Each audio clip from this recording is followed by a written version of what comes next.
نقش ہے جو دل پہ وہ تصویر پاکستان ہے، نقش ہے جو دل پہ وہ تصویر پاکستان ہے، مصطفیٰ کے نام کی جاگیر پاکستان ہے۔ بہت زیادہ عزت و تعظیم و تکریم کے لائق میرے پیارے نبی صلی اللہ علیہ وآلہ وسلم کے پیارے غلاموں، شمسی تقویم کے اعتبار سے ماہ اگست رواں دواں ہے، اور اس شمسی مہینے میں اللہ کریم نے ہمارے اوپر یہ کرم نوازی فرمائی کہ ہمیں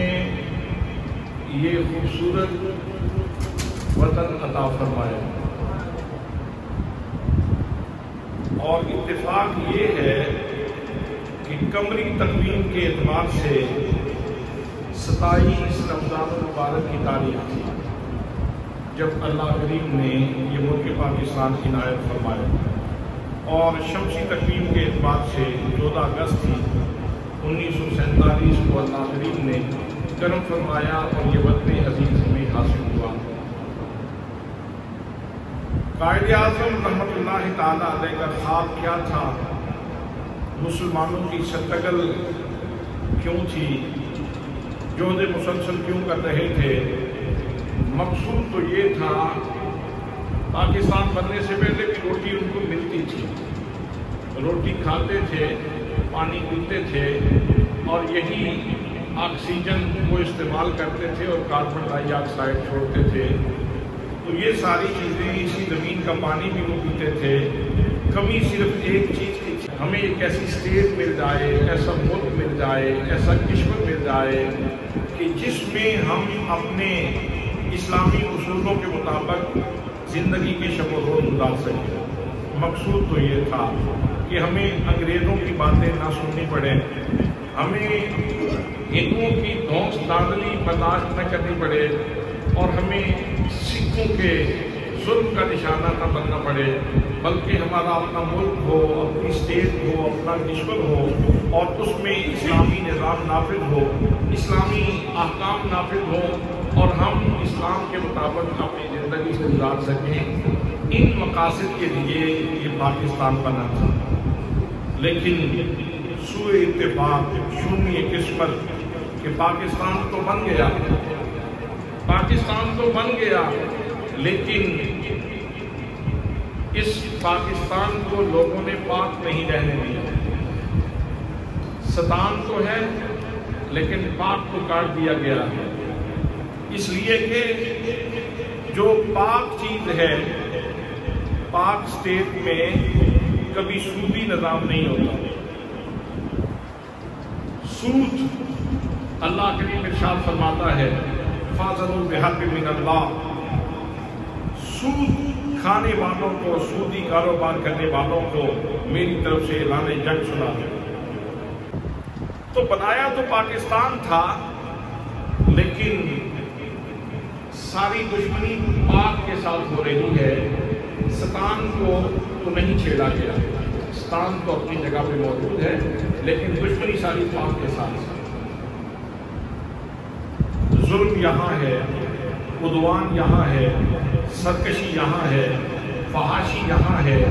عریانی یہاں ہے، ملاوٹ یہاں ہے، دھوکہ یہاں ہے، فساد یہاں ہے، قتل عام یہاں ہے، لوگوں کی عزتیں یہاں پامال ہو رہی ہیں، اور صبح و شام دین کا مذاق یہاں بلایا جاتا ہے۔ تو حضرت قائد اعظم رحمۃ اللہ تعالیٰ علیہ کی روح آج کتنی سوگوار ہوگی، کتنی پریشان ہوگی۔ مہنگائی نے غریب کی کمر توڑ کے رکھ دی ہے، بجلی کے بلوں نے گھروں کا ستیہ ناش کر کے رکھ دیا ہے، اور اب لوگ اپنے بچوں کو جو ہے وہ مائیں قتل کر رہی ہیں، بھوک سے تنگ آ کر، افلاس سے تنگ آ کر۔ یہ پاکستان کو اللہ کریم نے ہمیں نبی مقدم صلی اللہ علیہ وسلم کے معجزے کی صورت میں عطا کیا تھا۔ میں کتنی دفعہ یہ بات کہہ چکا ہوں اور یہ کہتے ہوئے مجھے لذت بھی آتی ہے، اور میں چاہتا ہوں کہ ہماری پوری قوم کو یہ بات یاد ہو جائے کہ یہ پاکستان کیوں بنا تھا اور کیسے بنا تھا۔ حضرات محترم، وہ بات آپ کو یقیناً یاد ہے کہ جب حضرت قائد اعظم رحمۃ اللہ تعالیٰ علیہ یہاں بر صغیر میں آئے اور مسلمانوں کی قیادت کے لیے ان کو بھیجا گیا، تو وہ بندہ جو سب سے پہلے ان سے ملا وہ کہتا ہے کہ میں جب قائد کے پاس حاضر ہوا تو میں نے ان کو بڑی گہری سوچ میں دیکھا، تو میں نے پوچھا کہ آپ بڑے مغموم ہیں، بڑی گہری سوچ میں ہیں، مجھے معلوم ہونا چاہیے کہ میں یہاں کیوں آیا ہوں، آپ کو معلوم ہے کہ میں یہاں کیوں آیا ہوں؟ تو وہ کہنے لگا کہ میں نے کہا نواب زادہ لیاقت علی خان صاحب آپ سے جا کے ملے، انہوں نے ریکویسٹ کی، درخواست کی، اور ان کی درخواست پہ آپ آئے۔ علامہ اقبال نے آپ کو خطوط لکھے، ان خطوط کی وجہ سے آپ تشریف لائے، اور بر صغیر کے لوگ آپ کی صلاحیتوں کی قدر کرتے ہیں، آپ کو اپنا رہنما مانتے ہیں، آپ کی صلاحیتوں کا اعتراف کرتے ہیں۔ اس وجہ سے ان لوگوں کی ڈیمانڈ تھی، ان کا مطالبہ تھا، ان کی خواہش تھی کہ آپ تشریف لائیں اور ہمارا مقدمہ لڑیں، تو اس وجہ سے آپ تشریف لائے۔ حضرت قائد اعظم رحمۃ اللہ تعالیٰ علیہ فرمانے لگے کہ یہ ساری باتیں درست ہیں، نوابزادہ لیاقت علی خان مجھے ملے تھے، ریکویسٹ بھی انہوں نے کی تھی، علامہ اقبال نے خطوط بھی لکھے تھے، اور بر صغیر کے لوگ مجھ سے پیار کرتے ہیں، یہ بات بھی مجھے اعتراف ہے اس بات کا، لیکن ہو سکتا ہے کہ میں ان ساری باتوں کے باوجود نہ آ سکتا۔ اصل میں میرے یہاں آنے کی وجہ یہ ہے کہ میں ایک دن اپنے فلیٹ میں سویا ہوا تھا، میری چارپائی ہلتی ہے تو میں اٹھ کے بیٹھ جاتا ہوں، میں پھر لیٹ جاتا ہوں، سمجھا شاید زلزلہ ہے، پھر میں لیٹ جاتا ہوں، دوسری دفعہ پھر چارپائی ہلتی ہے، پھر میں نے وہ زلزلہ ہی سمجھا اور میں لیٹا رہا، جب تیسری دفعہ میری چارپائی ذرا زور سے ہلی تو میں اٹھ کے بیٹھ گیا، اور میں نے عجب منظر دیکھا کہ میرے کمرے کا سارا ماحول بدلا ہوا ہے اور وہاں روشنی ہی روشنی ہے، اور میرے سامنے ایک نور بیٹھ کر ایک خوبصورت سراپا جمال شخصیت میرے سامنے موجود ہے، اور میں ان سے انتہائی ادب کے ساتھ پوچھتا ہوں، ان کے حسن نے میری آنکھوں کو خیرہ کر دیا، تو میں ان سے پوچھتا ہوں Who are you؟ آپ کون ہیں؟ تو آگے سے مجھے جواب ملتا ہے I am your Prophet محمد صلی اللہ علیہ وسلم، کہ میں تیرا نبی محمد مصطفیٰ ہوں، میں تیرا نبی محمد مصطفیٰ ہوں، اور میں تیری ڈیوٹی لگانے کے لیے آیا ہوں۔ تم بر صغیر میں جاؤ، وہاں مسلمان آزادی کی کوشش کر رہے ہیں، آزادی کی جنگ لڑ رہے ہیں، تم جاؤ اور ان کی مدد کرو، میں بھی تمہارے ساتھ ہوں۔ اس وجہ سے میں کہتا ہوں کہ یہ پاکستان نبی مقدم صلی اللہ علیہ وسلم کا معجزہ ہے، اور اشفاق احمد کی وہ بات بھی مجھے کبھی نہیں بھولتی، وہ کہتے ہیں میں ایک شادی پہ گیا، وہاں ایک بزرگ تشریف فرما تھے، ان کو جب پتا چلا کہ اشفاق احمد آیا ہوا ہے تو انہوں نے مجھے پکڑ بلا لیا، میرے گلے میں رومال تھا، وہ بار بار میرے گلے کے رومال کو حرکت دیتے تھے اور کہتے تھے اشفاق احمد اپنی قوم سے کہو پاکستان کی قدر کریں،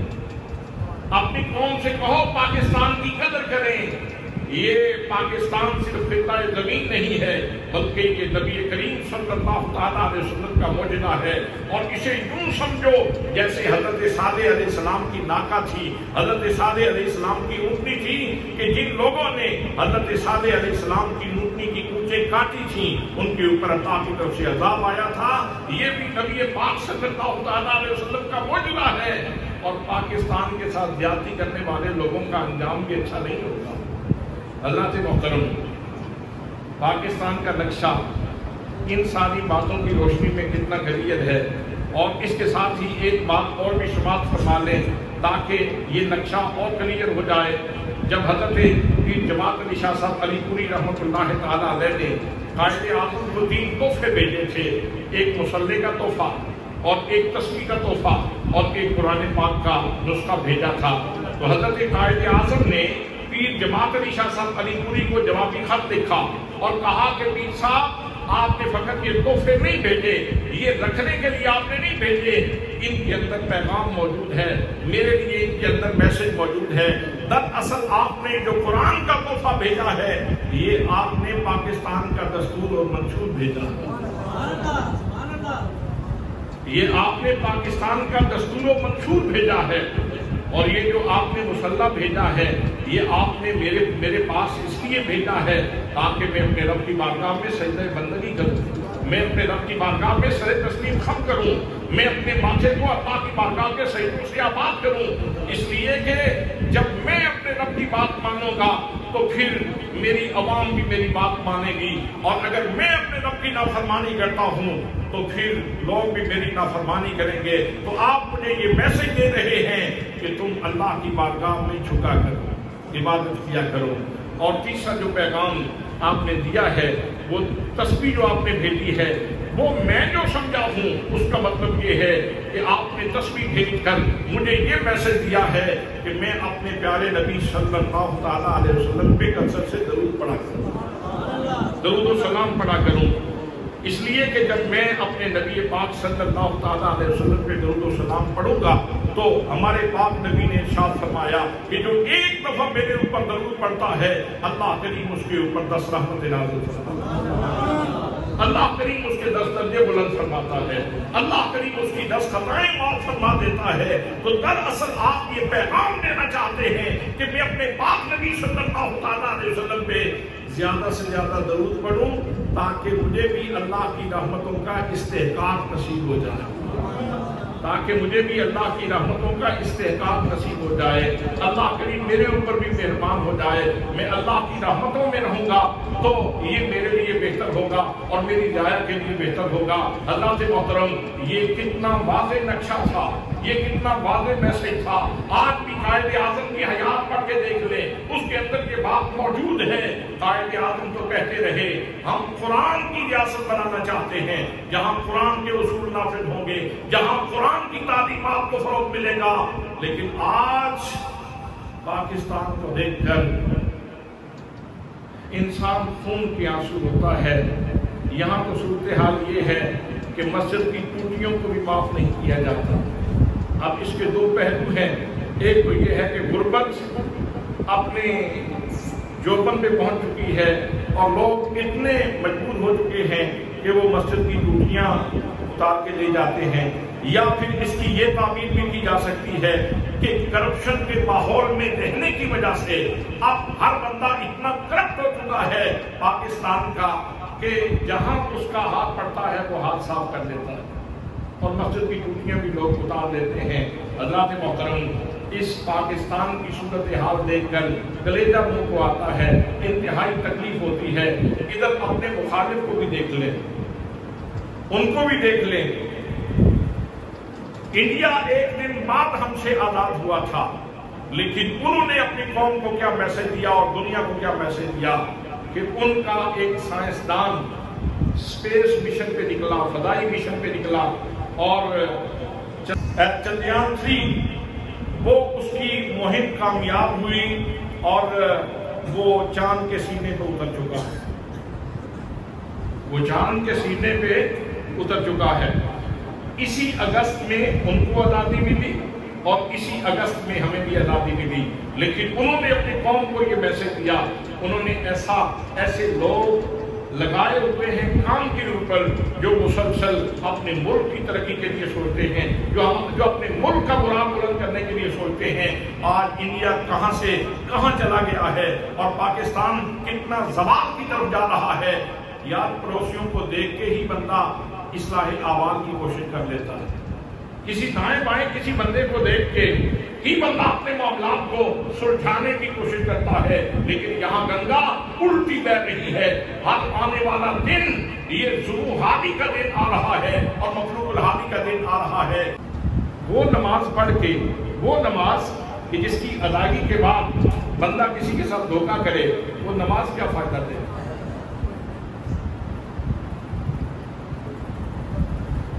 نماز پڑھنے کے بعد اپنی دکان پہ بندہ جا کے پھر ملاوٹ کرے، نماز کیا فائدہ دے گی؟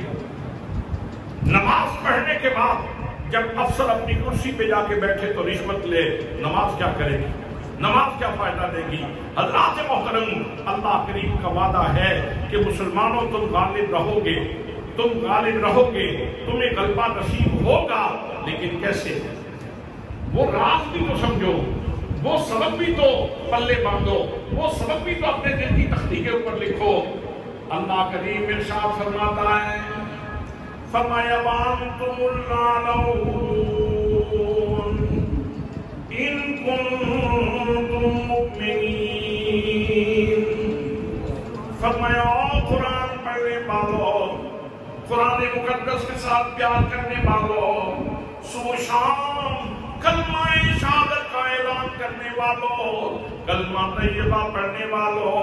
اللہ کریم کو وحدہ لا شریک ماننے والوں، نبی مقدم صلی اللہ علیہ وسلم کی رسالت کی تصدیق کرنے والوں، سن لو تمہیں سر بلند رہو گے،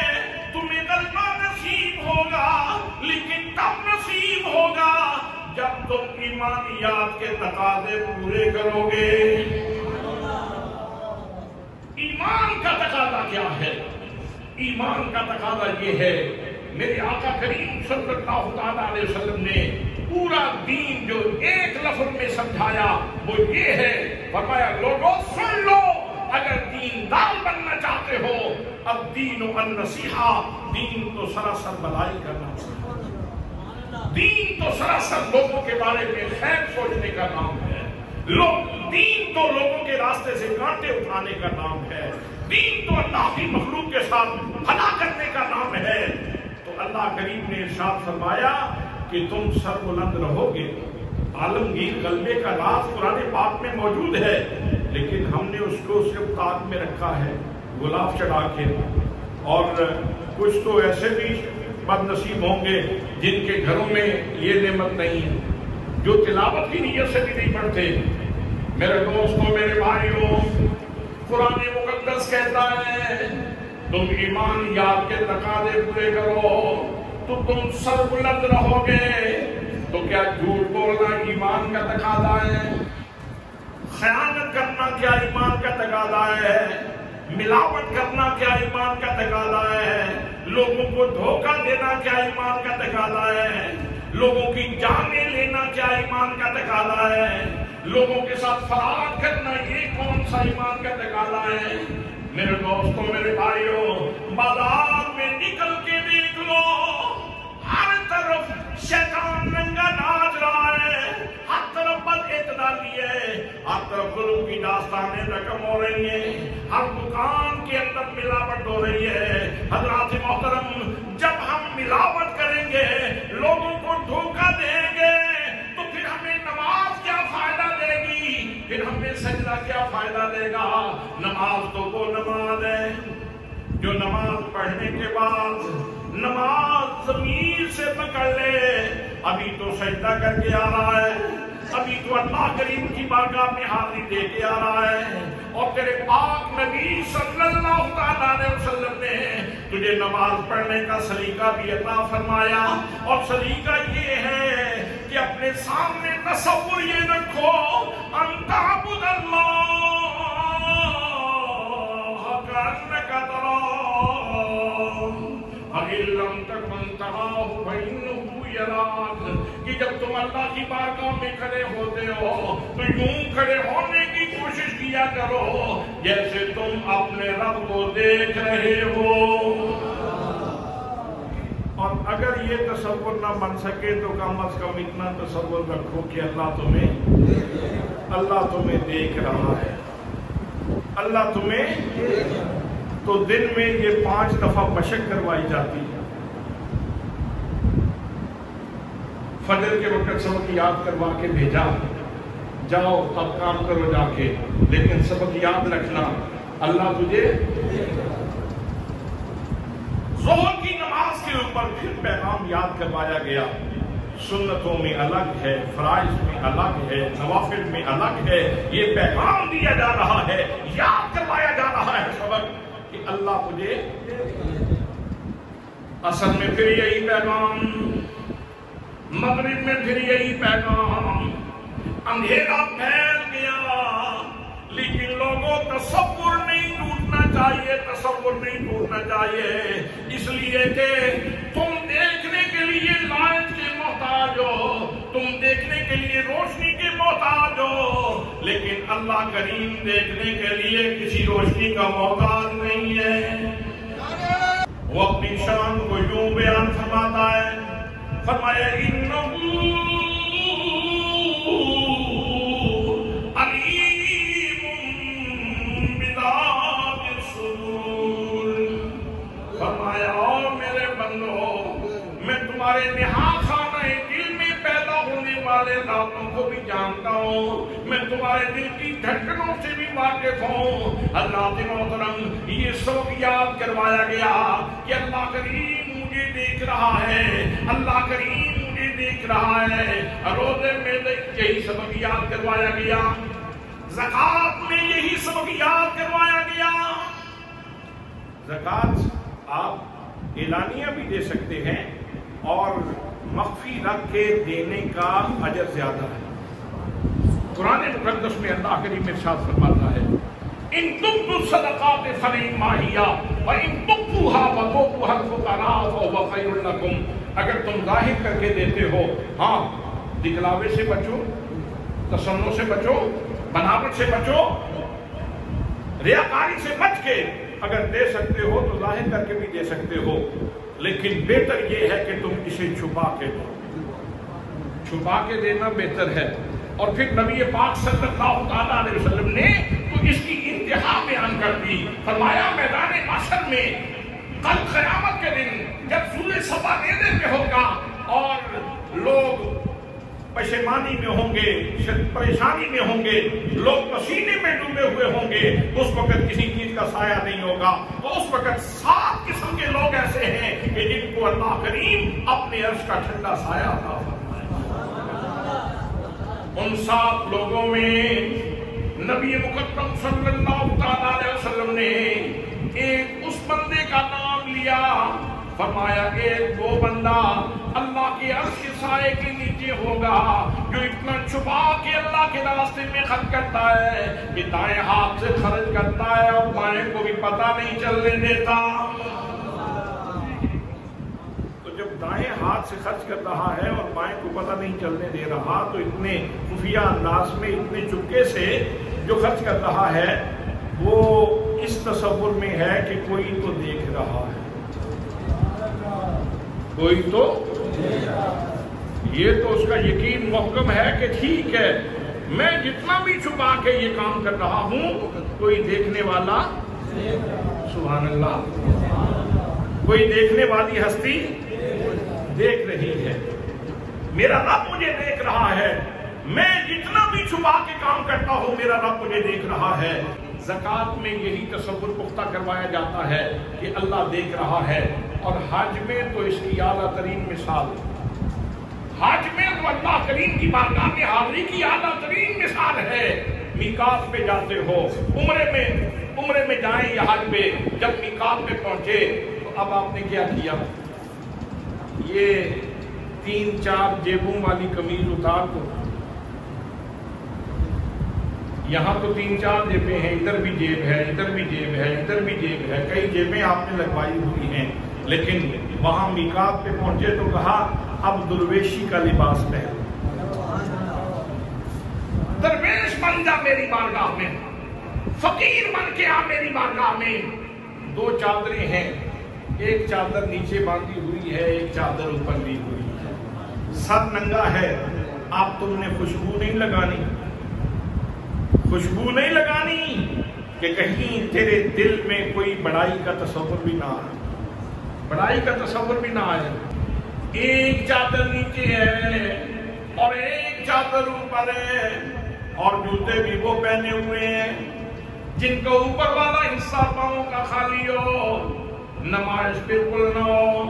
نمود بالکل نہ ہو، دکھلاوا بالکل نہ ہو، بناوٹ بالکل نہ ہو، اپنے آپ کو مٹا کے درویش بن کے میری بارگاہ میں آ۔ حضرات محترم، میقات سے یہ سارے کا سارا اہتمام کرنے والا بندہ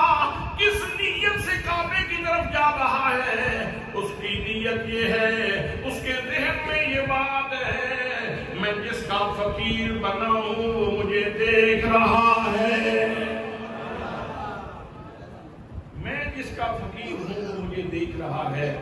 جب اسلام نے اتنے سبق یاد کروائے کہ یہ بات یاد کر لو کہ اللہ دیکھ رہا ہے، اور پھر بھی ملاوٹ کرے، پھر بھی جھوٹ بولیں، پھر بھی لوگوں کو دھوکہ دیں، پھر بھی قتل عام ہو، پھر بھی ڈکیتیاں ہوں، تو پھر اس سے بڑی معلومی اور کیا ہو سکتی ہے؟ میرے دوستوں، میرے بھائیوں، یہ پاکستان اللہ کی نعمت ہے، یہ میرے پاک نبی صلی اللہ علیہ وسلم کا معجزہ ہے، کچھ اس کے احترام کا ہی لحاظ کر لینا چاہیے۔ اور یہاں مصیبت یہ ہے کہ اشرافیہ نے اپنے لیے سہولیات اتنی بنائی ہوئی ہیں،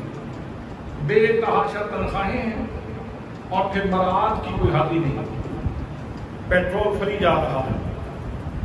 پیٹرول فری جا رہا ہے، بجلی فری جا رہی ہے،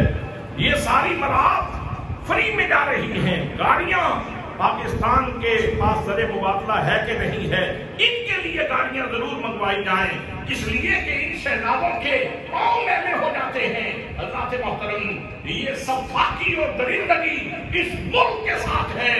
اور جب خرچہ زیادہ ہو جاتا ہے اور پاکستان کی پیداواری صلاحیت سے کہیں بڑھ جاتا ہے تو پھر کہتے ہیں اب غریب کا خون چوسنا شروع کر دو، اب غریب کا خون چوسنا شروع کر دو۔ پھر ٹیکسز لگائے جاتے ہیں، اگر کسی کا 10,000 کا بل ہے تو 20,000 کا اس کے اوپر ٹیکس۔ غریب کی کمر ٹوٹ گئی، لوگ بیچارے پشیمان ہو گئے۔ میرے دوستو، آج ضرورت ہے اس بات کی کہ ہم ایک قوم بننے کی کوشش کریں، ہم ایک قوم بننے کی کوشش کریں۔ آج ضرورت ہے کہ مسجد کے ممبر سے بھی یہ آواز بلند ہو، آج ضرورت ہے کہ یونیورسٹی اور کالج کے فورم سے بھی یہ آواز بلند ہو، آج ضرورت ہے کہ انجمن تاجران کے فورم سے بھی یہ آواز بلند ہو، تاکہ یہ درد پوری طرح محسوس کیا جائے اور حکام بالا تک یہ درد آپ کی چیخیں پہنچے، تاکہ کوئی آپ کے بارے میں کوئی بہتر فیصلہ کرنے والا ہو۔ عجیب طرفہ تماشا ہے، ایک قیادت آتی ہے چور ڈاکو بن کے، پھر پتہ نہیں کون سا وہ حمام ہے کہ جس میں غسل کرنے کے بعد سارے بالکل پھر صاف پاک ہو جاتے ہیں۔ ایک ہی بندے کو 1 دفعہ 2 دفعہ 3 دفعہ 4 دفعہ 5 دفعہ، یہ میں سبھی پارٹیوں کی بات کر رہا ہوں، کسی ایک بندے کی طرف فوکس نہیں کر رہا، نہ یہ ممبر اس بات کا تقاضا کرتا ہے کہ یہاں سیاسی گفتگو کی جائے، یہاں تو اصلاح احوال کی بات ہوتی ہے، اللہ کے دین کی بات ہوتی ہے، محمد عربی صلی اللہ علیہ وسلم کے پیغام کی بات ہوتی ہے۔ میں تو مجموعی رونا ہو رہا ہوں اور اپنی قوم کو بیداری کا پیغام دے رہا ہوں کہ اس قوم کو بیدار ہونے کی ضرورت ہے۔ آپ کے ایمان کی تازگی کے لیے کہیں آپ میری خشک تقریر سے بیزار ہی نہ ہو جائیں، میں ذرا آپ کے ایمان کی تازگی کے لیے ایک بات عرض کروں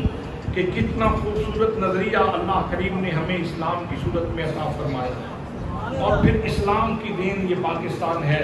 وہ نظریہ کتنا خوبصورت ہے جسے اسلام کہا جاتا ہے،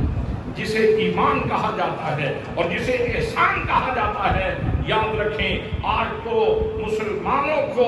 دہشت گرد کے طور پہ دنیا میں متعارف کیا جاتا ہے۔ حضرات محترم، ایسی بات نہیں ہے۔ اسلام مادہ اشتقاق سین لام میم سلامتی ہے، سلامتی مادہ اشتقاق ہے۔ ایمان مادہ اشتقاق الف میم نون ہے، امن۔ احسان مادہ اشتقاق حسن ہے، حسن، اور حسن میں تو درستی ہوتی نہیں۔